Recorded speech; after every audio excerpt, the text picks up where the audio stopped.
leap out of it to trigger that explosion with shocking leap support on disengage. That shock ground does actually apply to that explosion, which is really fantastic.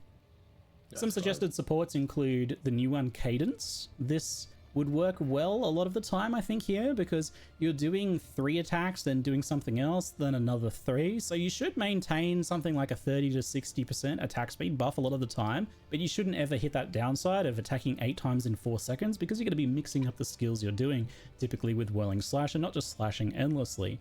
So you're never really going to have that cooldown effect. Kind of a neat little support. Wait, let's read this again. Support attacks. You use your self-supported skills, gain more attack speed each time you use them. Will become unusable if too frequently in a short time frame. 10% more attack speed. Okay, this one we've already seen, yeah. Yeah, that's why they kind of like try to prolong the progression in D4. Gem. Alternatively, the much more simple approach of martial tempo is solid and just makes things nicer for setting up whirlwinds for twisters that we'll talk about in a moment. I found myself using Bloodlust on it to scale damage if the target was bleeding, which is easily done with other skills like Rake, so that's a nice damage scaling option, even in non-bleed builds. And since, especially with martial tempo or cadence, it's something you're hitting with quite often, it can be used for building up rage stacks with the rage support, for example. So next up is Twister, and this is the natural pairing with Whirling Slash. Twister. Why? Up a Twister with a flicker of your spear. The Twister move forward, binding and repeating, hitting enemies within. If a Twister touches a whirlwind, so lots of combos again, it consumes the whirlwind, creates an additional 4 Twisters.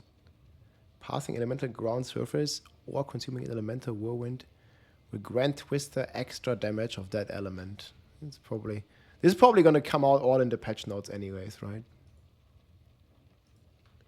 Did he show the whirlwind earlier?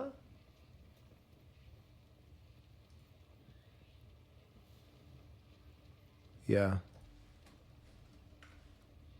Just wanna... There's a lot to read on these ones as well.